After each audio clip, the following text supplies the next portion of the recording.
I opened my eyes to the sound of waves crashing. One moment I was hiking, the next I was stranded on this deserted island with my starving wife and son. Our only hope, the creatures of the sea. I grabbed a fishing spear and set out to catch our next meal, no matter the danger. The salt stung my cracked lips as I pushed myself up from the wet sand. This wasn't the mountain trail I'd been hiking. This wasn't anywhere I recognized. Palm trees swayed overhead, their shadows cutting across a beach littered with driftwood and strange shells. And there, huddled beneath a makeshift shelter of palm fronds, were two figures. A woman with hollow cheeks and desperate eyes. A boy, maybe 6 years old, clutching his stomach and whimpering. They looked at me like I was their last hope, like I was someone they knew, and somehow, deep in my bones, I understood. In this body, in this cursed place, I was their husband, their father, and they hadn't eaten in days. But that came later. First came the darkness. I gasped awake on wet rocks, my lungs burning like I'd swallowed fire. Water dripped from somewhere above, each drop hitting my forehead with the precision of torture. My hands, these were my hands. Too thin, knuckles scraped raw, nails cracked and bleeding. The last thing I remembered was the cliff edge giving way. Chat scrolling with panicked messages. The camera tumbling. Then nothing. Now this. A crude shelter surrounded me. Driftwood lashed together with what looked like dried kelp, the gaps stuffed with rotting seaweed that filled my nostrils with decay. Waves crashed somewhere nearby, that eternal rhythm, and beneath it I heard something else. Breathing, shallow and cautious. A woman ducked through the shelter's entrance. She carried a cracked shell in both hands, treating its contents like liquid gold. When she saw me awake, she froze. Her cheeks were hollow, not just thin, hollow, the kind of sunken that came from weeks of starvation. Salt had crusted in the corners of her dark eyes, and her hair hung in tangled ropes around her face. But those eyes held something fierce, something unbroken despite everything. She looked at me like she was seeing a ghost. "You're awake." Her voice rasped. I thought she stopped. Studied my face. "You're looking at me differently." I tried to speak, coughed instead, my throat burning. She knelt beside me, pressing the shell to my lips. Brackish water trickled in, tasting of salt and something mineral. I wanted to gulp it down, but she pulled back. After a single mouthful, "That's half of what we have until the next tide." Suspicion crept into her tone. "Soren, what happened to you out on the rocks?" Soren. The name landed in my chest with strange weight. Not mine, but also mine, like an echo of something I should remember. I pushed myself upright. Every muscle screamed. This body was weak in ways I'd never experienced, even during my worst expeditions. I could feel my ribs through the tattered shirt. My arms trembled from the simple effort of sitting. "Where are we?" The words scraped out. "The tide flats." She said like a death sentence. Where else would we be? Movement in the corner. A boy, God, he couldn't be more than 6, watched me from behind a bundle of rags. His eyes were too large for his face, the look of someone who'd learned fear before they learned to read. Beside him, a sand-colored dog with a missing ear let out a weak growl. The boy's ribs showed through his shirt. Something clicked in my mind. Not memory exactly, more like instinct flooding into place. This woman was Mira. The boy was Tallow. The dog was Pebble. And I was supposed to be their husband, their father, the man whose body I now wore. My survival instincts kicked in automatically, cataloging our situation the same way I'd cataloged 100 dire camps on 100 different streams. No food stores. No tools beyond what could be scavenged. A shelter that would collapse in any serious wind. The smell of rot meant no fresh water nearby. The position of the sun said, late afternoon, maybe 4 hours until dark. We had nothing, but there was something else, something strange. As I looked around the cramped shelter, I felt a pull on my mind, like my brain was mapping invisible spaces, calculating where things could be stored, organized, optimized. The sensation was alien and familiar at once, and I filed it away for later. "Mira." I tested the name. "How long since you've eaten?" Her jaw tightened. 2 days. There was a dead gull before that. Tallow got the meat. I had the bones. She paused. "You refused your share." "Again." The old Soren, the man I'd replaced. He'd given up on eating, on living. I looked at the boy, at Tallow, with his hollow cheeks and his terrified eyes and his ribs showing through his shirt. Something cold and familiar settled into my chest. I knew this feeling. It was the same clarity that had kept me alive when hypothermia crept in during the Yukon expedition. The same focus that had pulled me through 72 hours without water in the outback. The world became simple. Survival reduced everything to essentials. I'm going to find food. Myra's eyes widened. The patrol now. I forced myself to stand. My legs buckled. But I caught myself on the driftwood frame. Pain lanced through muscles that hadn't been used properly in weeks. I didn't care. Mira stepped back. There was something in her expression, not fear exactly. More like she was looking at a stranger wearing her husband's face. Maybe she was. Soren. Her voice dropped to a whisper. The old you gave up weeks ago. You stopped trying. You stopped caring. You would just sit on those rocks and stare at the water until I had to drag you back before dark. Her lip trembled, but she bit down on the weakness. What happened out there? I met her eyes. Whoever Soren Vake had been, whatever had broken him, whatever had made him stop fighting, that man was gone. I didn't know the full story yet. I didn't know how we'd ended up in this hellhole or who had done this to us. But I knew one thing with absolute certainty. Whoever that man was, I said quietly, he died out there on those rocks. Myra's breath caught. And whoever I am now, I looked past her to the boy, to Tallow, who watched me with eyes that held something new, something that looked almost like hope. I will never let our son starve. The words hung in the salt air. Tallow's thin fingers tightened on Pebble's fur. His eyes went wide, not with fear this time, with something far more dangerous. Desperate, terrible hope. Dawn crept across the tide flats like a thief, pale light revealing the full scope of what we'd been condemned to. I stood at the edge of our pathetic shelter and forced myself to see everything.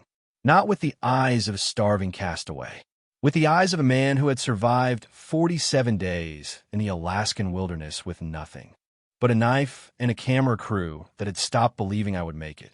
The tide flats stretched before me in an ugly sprawl of dark rock and stagnant pools. Seaweed clumped in rotting masses along the high tide line. Broken shells littered the ground like the aftermath of some ancient massacre. The smell was salt and decay and something else underneath, something organic and wrong. But I wasn't looking at what was dead. I was looking at what could keep us alive. There, a series of tidal pools descending toward the waterline like rough-hewn steps. The algae growth patterns told me they retained water even at low tide. Potential protein sources, small crustaceans, trapped fish, maybe shellfish if I was lucky. There, a natural channel between two rock formations where the current would push debris during incoming tides. Anything that washed and would collect against that far wall like nature's own gathering net. There, higher ground with 3 flat stones arranged almost like a platform. Dry, defensible, a better shelter location if we could manage the move. You're staring at rocks like they owe you money. Myra's voice was rough from sleep or maybe from years of swallowing screams.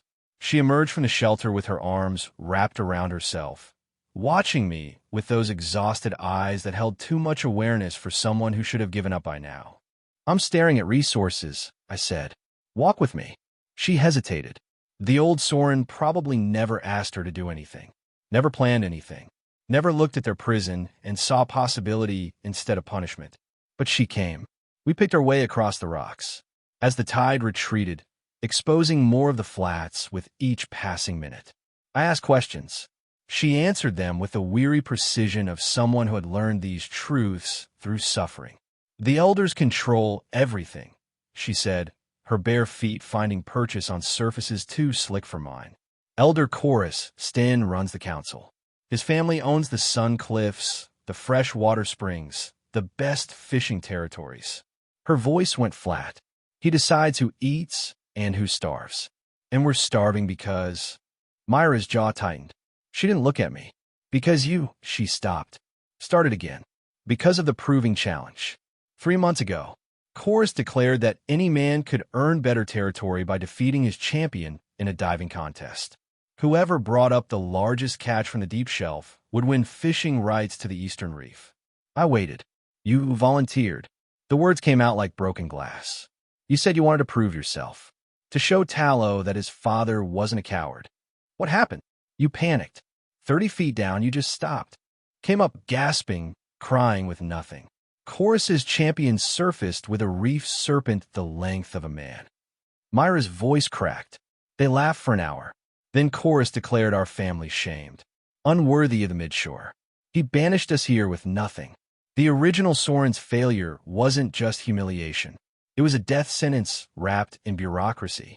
Before I could respond, voices echoed across the rocks. A group of 4 men had appeared near a contested tidal pool, maybe 200 yards away. Midshore residents, by their healthier builds and the actual tools they carried, nets, proper spears, collection baskets. They were harvesting shellfish from the pool with practiced efficiency. One of them spotted us watching. He said something to his companions. They all turned to look. Then the laughter started. The largest one, thick-armed with a shaved head, hawked and spat in Myra's direction. The gesture was deliberate, theatrical. Vake's wife, he called out. Come to watch real men work? Or maybe she's looking for a new husband now that hers has been broken. More laughter. One of them made an obscene gesture. My hands clenched into fists. Blood roared in my ears. I took one step forward. Myra's grip on my arm was iron. Her fingers dug in hard enough to bruise. Don't. Her voice was barely a whisper. Fighting them means death. They have council protection. We have nothing. If you raise a hand to any of them, Chorus will have you killed, and Tallow, and I will be left alone. The words hit like cold water. She was right. I knew she was right. But watching them laugh at her, watching them spit at the mother of a starving child, I unclenched my fists. Slowly, deliberately. Let's go, I said. The walk back to our shelter was silent. Mira kept glancing at me like she expected me to explode, to scream, to break down the way the old Soren probably would have. But I wasn't thinking about revenge. I was thinking about resources. The moment we reached the shelter, I started working. Driftwood first, sorting through the scattered debris for pieces with the right weight and length. I found a section of hardwood that had been stripped smooth by salt and sand, maybe 3 feet long with a natural taper at one end. Perfect. I used a sharp rock to split smaller pieces into binding strips. Worked the strips until they were flexible enough to wrap. Found a fragment of shell with an edge like a crude blade and began shaping the spear's point. My hands moved with purpose I didn't fully understand.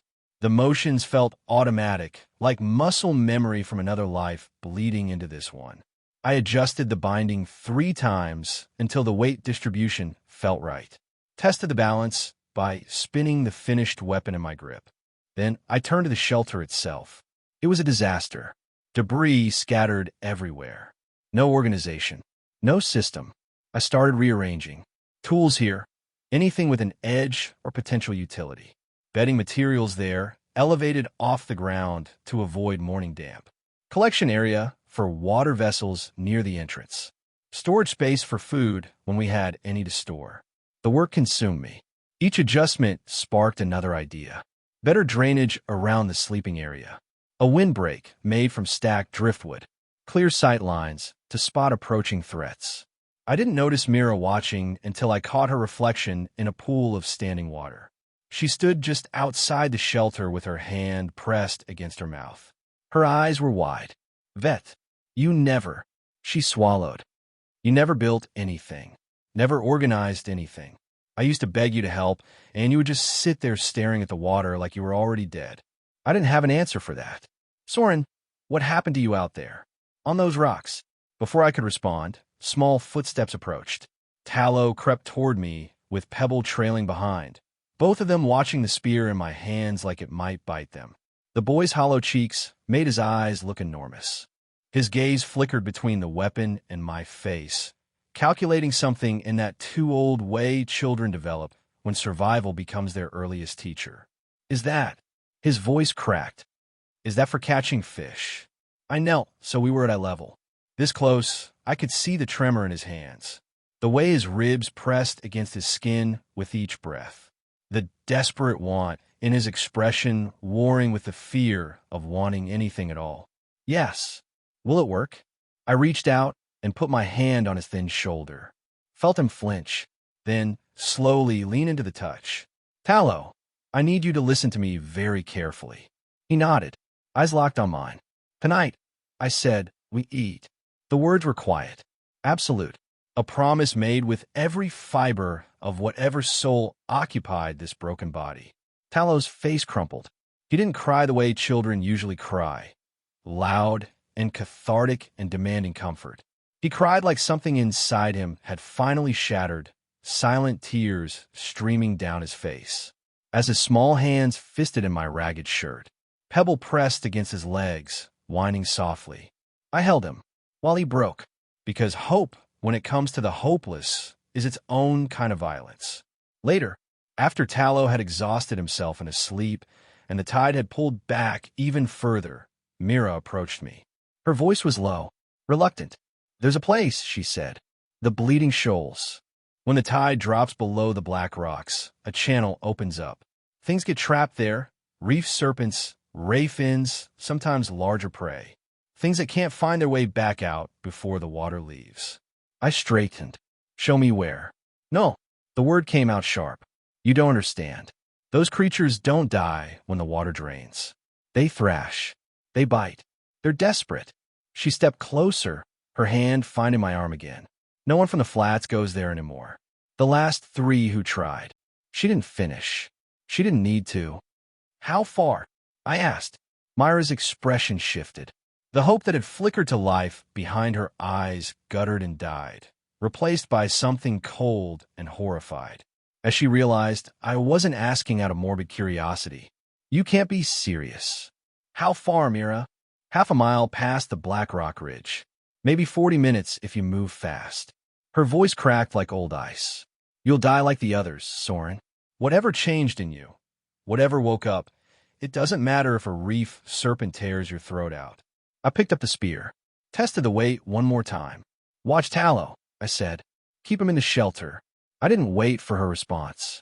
The tide was retreating fast, exposing wet rock and stranded pools in its wake. Somewhere ahead, past the black ridge that jutted against the pale sky like a row of rotting teeth, creatures were thrashing in shrinking water. Dying, or hunting. Either way, they had what my family needed, and I was going to take it.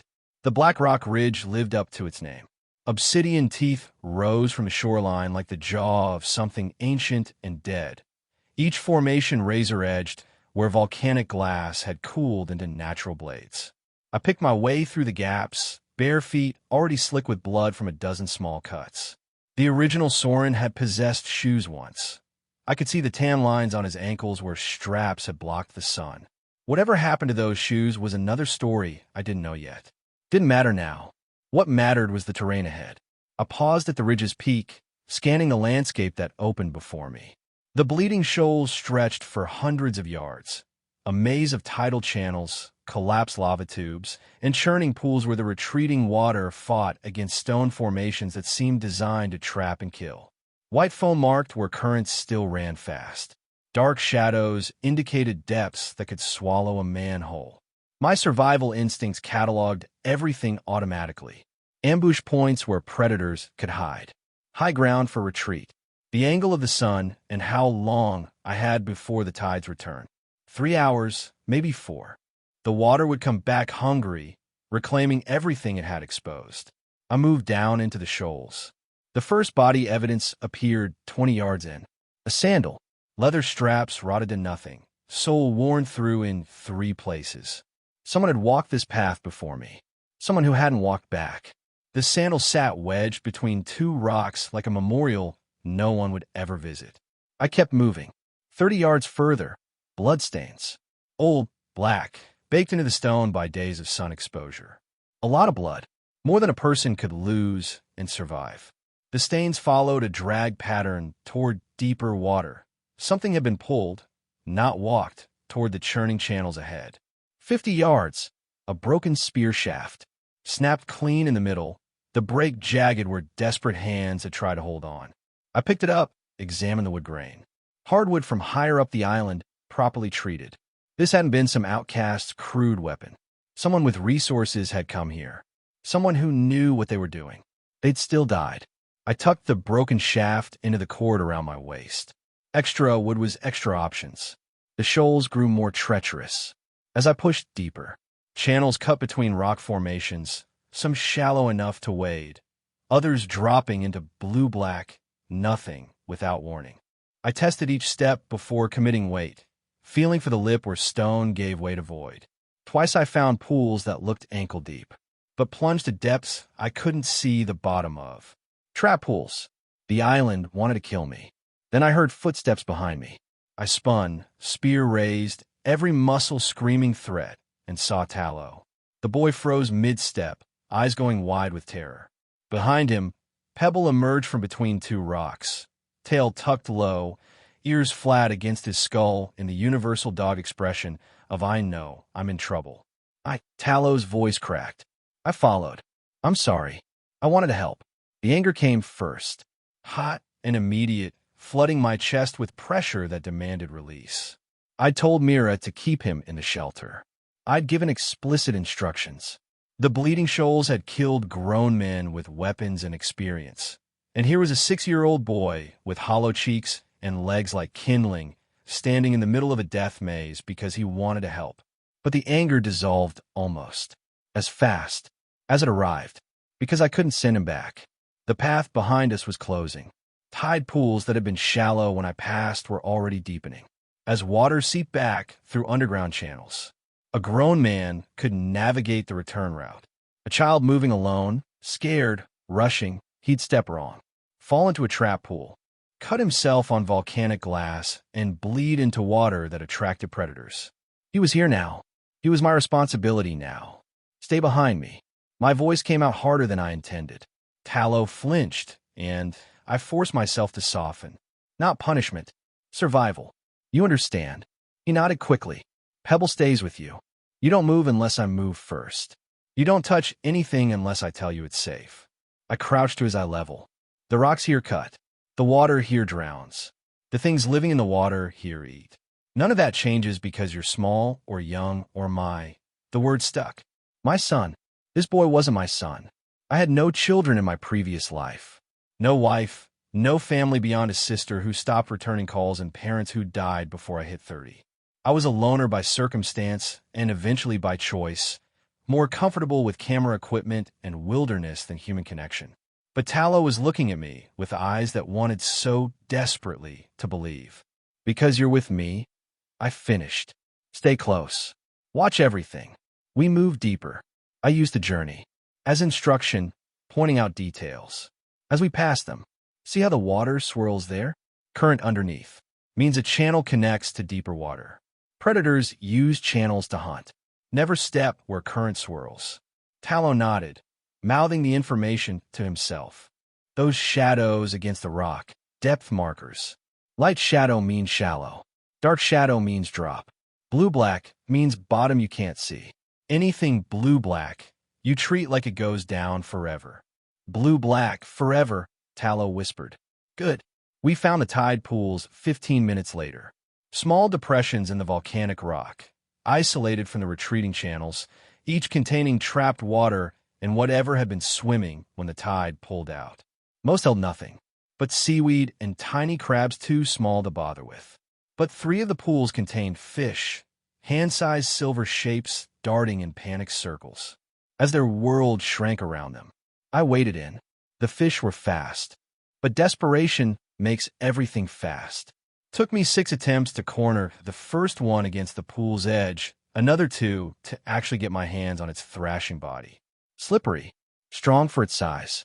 I killed it quickly against a rock and handed it to Tallow. Hold it by the gills. Don't let it fall. His small hands trembled, but he gripped the fish like it was made of gold. 3 pools. 7 fish total. Enough protein to keep my family breathing for another day. Maybe 2 if Mira stretched it. Not enough to rebuild strength. Not enough to matter. I needed bigger prey. That's when Pebble's ears went flat. The dog had been calm during our foraging, tense, alert, but calm. Now his body went rigid, hackles rising along his spine, a a low growl building in his chest. He was staring deeper into the shoals, toward a maze of jagged formations where foam still churned white. I heard it a second later. Thrashing. Heavy. Vet. Pained. The sound of something large fighting against something it couldn't escape. Rocks groaned under impact. Water splashed in rhythms that spoke of desperate, failing strength. Something massive was trapped ahead. Something dying. Tallow. I kept my voice low. See that crevice? The one with the overhang. He followed my gesture to a narrow gap between two rock formations, sheltered from above, deep enough to hide a small body. Yes. You're going to take Pebble and climb inside. You're going to stay there until I come back for you. Don't make noise. Don't come out, no matter what you hear. But, no matter what, he wanted to argue. I could see it in the set of his jaw, the way his fingers tightened on the fish he carried. But something in my expression must have communicated the severity, because he swallowed his protest and nodded. Pebble. Guard. The dog whined, looking between me and the direction of the thrashing. But he followed Tallow toward the crevice. Good. Loyal. The kind of companion that would die before letting harm reach the boy. I hoped it wouldn't come to that. I moved toward the sound. The rock formations grew taller here, channeling me through a narrow corridor of volcanic glass that caught the light and threw it in cutting patterns. Water ran along the corridor floor, ankle deep, carrying with it the copper taste of blood. Fresh blood. The thrashing grew louder. Around a jagged bend, the corridor opened into a natural arena, a depression in the stone where tidal forces had carved a bowl 30 feet across. The water here was red, not metaphorically, not tinged, red, as if someone had emptied gallons of blood into the pool and let it spread. And in the center of that crimson water, wedged between two massive rock formations, trapped by the retreating tide, a reef serpent. 6 feet of scaled muscle, thick as my thigh at its widest point, covered in ridged plating that looked capable of turning aside anything short of a steel blade. Its head was triangular, built for striking, filled with rows of teeth that curved backward to ensure nothing it bit would ever escape. 2 black eyes, slit-pupilled, tracked my arrival with predatory focus. It was wounded. A deep gash ran along its left flank, exposing pink tissue beneath scales, bleeding freely into the water it couldn't escape. The injury made sense now. Something bigger had attacked this thing, driven it into the shallows, and the retreating tide had done the rest. Wedged between rocks, it couldn't retreat to deeper water. It could only thrash and bleed and wait. But wounded didn't mean harmless. As I watched, its jaws snapped at empty air with a sound like 2 stones cracking together. Fust. Faster than anything that size should move. The strike would have taken my arm off at the shoulder if I'd been standing 3 feet closer. I gripped my crude spear. Weigh my options. The serpent represented more meat than my family had seen in months. Protein. Fat. Organs that could be rendered into oil. Scales that might sell or trade for fresh water if I found the right buyer. Everything we needed to survive another week, maybe 2, wrapped in 6 feet of scaled death. But the tide was coming back. I could already see the water level rising at the corridor's entrance, channels refilling, the ocean reclaiming what it had temporarily surrendered. An hour from now, maybe less, this arena would be underwater. The rocks pinning the serpent would release their grip. And then I wouldn't be fighting a trapped animal. I'd be fighting a freed one. In its element, the serpent's black eyes watched me, patient despite its wounds. It knew what I was. Prey. Soft. Slow. It just had to wait. I had to be faster. My hands tightened on the spear, fire-hardened tip, decent weight, reach that might keep those fangs from my throat if I was lucky and precise. Lucky and precise. The story of survival. I stepped into the blood-red water. The serpent watched me with ancient patience. 6 feet of scaled muscle, pinned between volcanic rocks, bleeding from wounds that would have killed anything less stubborn. Its black eyes tracked my movements with the cold intelligence of a born predator. It knew what I was. Soft. Slow. Desperate. But I knew what it was too. Tired. I circled left, keeping the spear between us, and the serpent's head followed. Its jaw gaped, revealing rows of hooked teeth designed to grip and tear. A warning display. Every creature has one: the puffed cobra, the hissing cat, the desperate human screaming into the void. Nature's bluff before nature's violence. The water around my ankles had warmed with blood. Mine. The serpents. The tide kept rising. I had maybe 40 minutes before this trap became a killing floor. Think, in my old life, I'd spent 3 weeks in the Alaskan wilderness filming a survival special. Hypothermia had nearly killed me twice. A grizzly had charged my camp on day 8. But the segment that got the most views? Me sitting in a tree for 6 hours, explaining to the camera how patience kills more prey than aggression ever could. Predators aren't patient because they're wise, I'd said, half frozen, waiting for a rabbit that never came. They're patient because wasting energy means death. Every failed hunt costs calories they can't afford. So they wait. They conserve. They strike only when victory is certain. The serpent was a predator, but it was also trapped. Every lunge costed energy. Every thrash against the rocks tore its scales, leaked its strength into the rising water. It couldn't afford to wait me out because I wasn't the only threat here. The tide was coming, and once it rose high enough, the serpent's prison would become my grave. We were both on a timer, but I had one advantage it didn't. I could think beyond my hunger. A loose rock sat 3 feet to my right, fist-sized, perfect for throwing. I scooped it up without taking my eyes off the serpent, felt its weight, calculated the arc. The throw was deliberate, not at the creature, at the water beside its left flank. Splash. The serpent's head whipped toward the sound, jaws snapping at nothing. Instinct. Pure, beautiful instinct. I moved. 3 steps around its blind side, spear raised, aiming for the soft tissue where neck met skull. The strike should have been clean, should have ended this. Instead, the serpent twisted faster than anything that wounded had any right to move, and my spear tip scraped across scales instead of sinking into flesh. Its tail caught me in the ribs. The impact lifted me off my feet. I hit the coral wall with my shoulder, felt something crack, bone or stone, couldn't tell, and splashed down into water that was suddenly chest deep. When had it gotten so high? Blood in my mouth. Sharp copper tang mixing with salt. The serpent's head swiveled toward me, tracking the sound of my gasping, and I saw triumph in those black eyes. It knew. Wounded prey makes noise. Wounded prey splashes. Wounded prey dies. I forced myself still. The water rose around me. As I floated, motionless, watching the serpent's attention drift. Its gills flared with effort, deep, labored pumping that betrayed its exhaustion. The thrashing had cost it. The blood loss had cost it. Every second it spent fighting the rocks cost it more. I counted its breaths. 1, 2, 3. Slower now. The intervals stretching. Its head began to droop, just slightly, the weight of that armored skull finally becoming too much to hold. There. I surged forward. No hesitation this time. No second-guessing.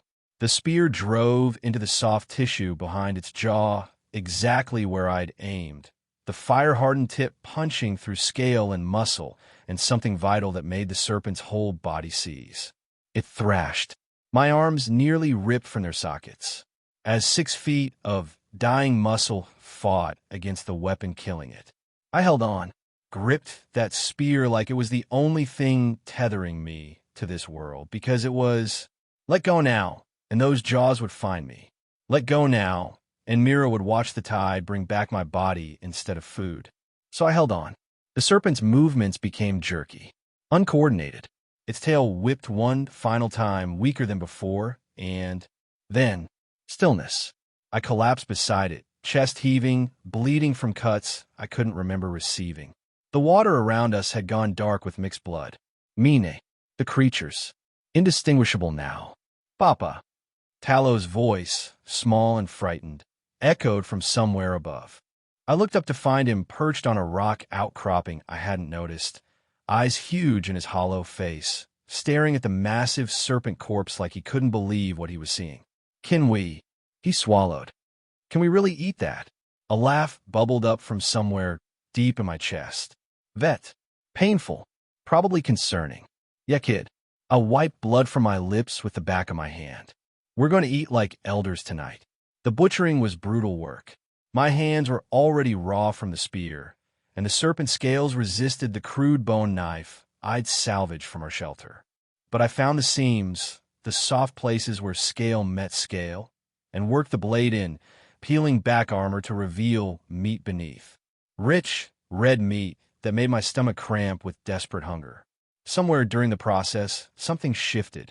It started as a tingle at the base of my skull, a heightened awareness that hadn't been there before.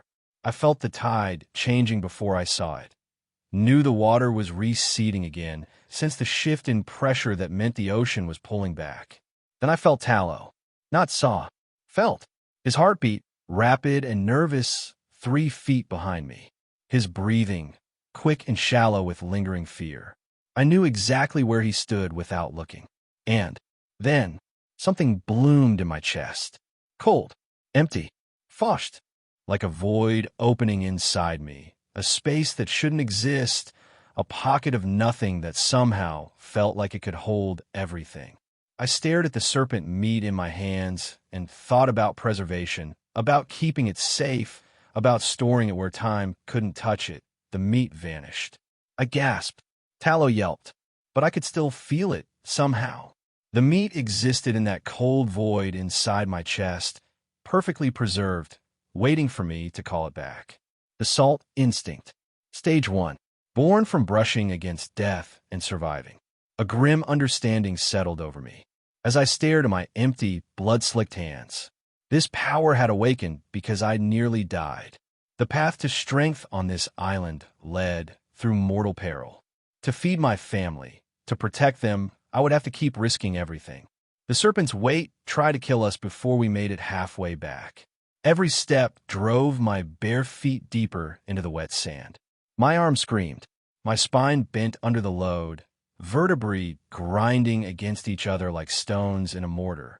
Tallow walked beside me, his small hands gripping a strip of flesh I'd lashed to a driftwood frame, pulling with everything his malnourished body could muster.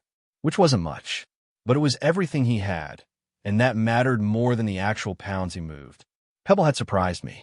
The scrappy dog understood what we were doing almost immediately, clamping his jaws around a rope of sinew I'd tied to the frame and dragging backwards, paws churning sand, his missing ear twitching with effort.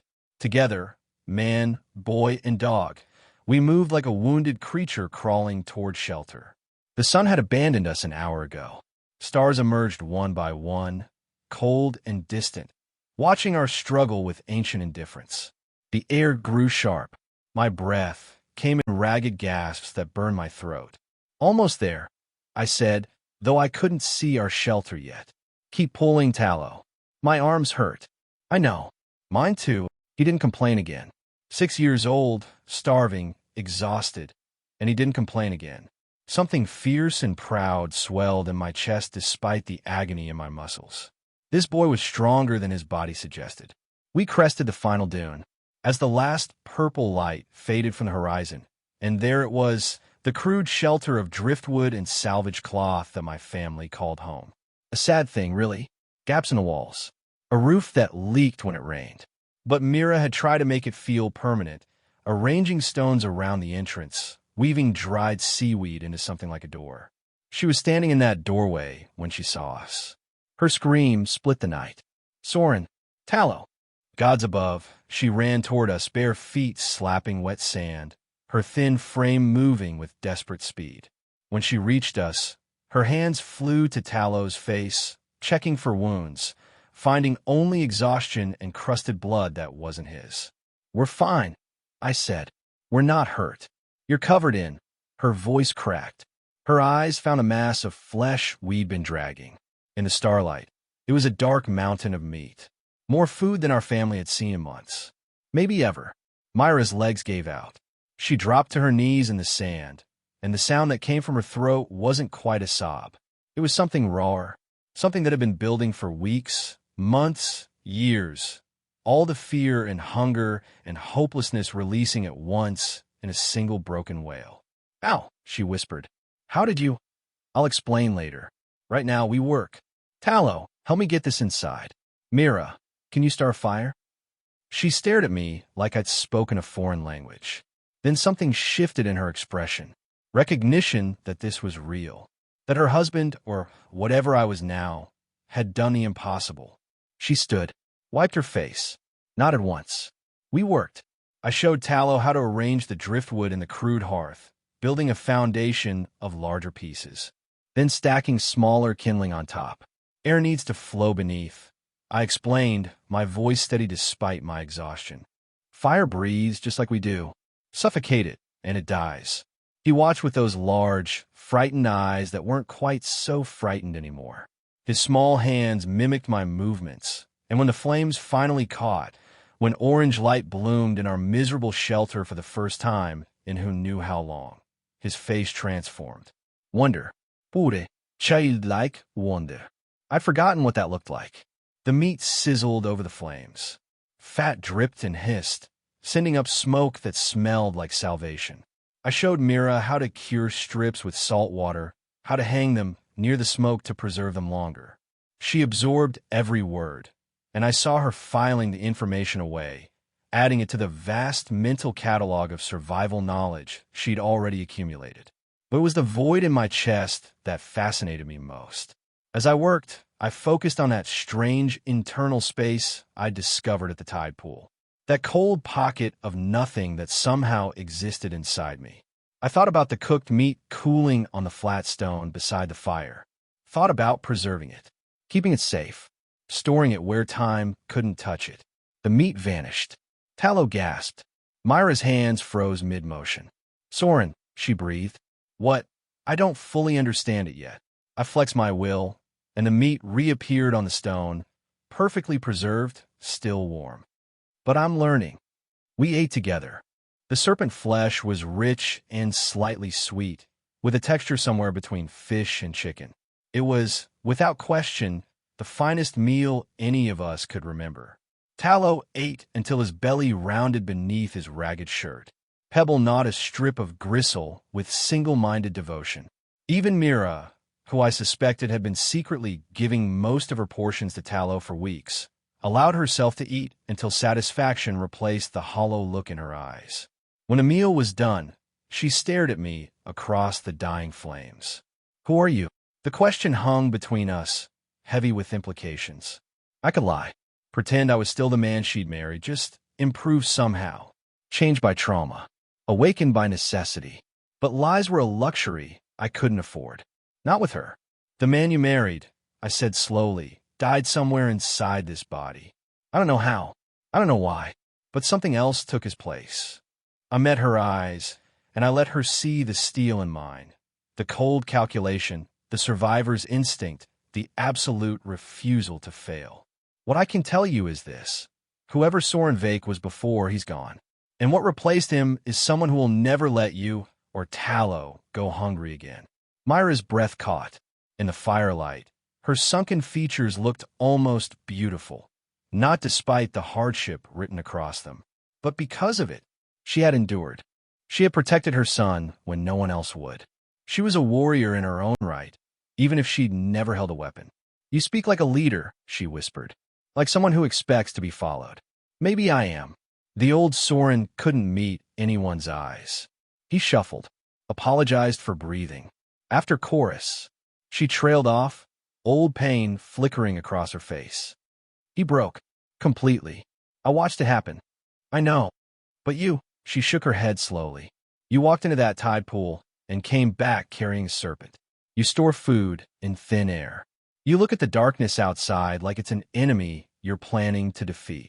Her voice dropped to barely a whisper. What are you becoming, Soren? I consider the question seriously. Whatever I have to be. Movement caught my eye. On the distant sun cliffs, torchlight flickered, orange points of fire moving along the ridge, too organized to be random. The elders had noticed our smoke. Of course they had.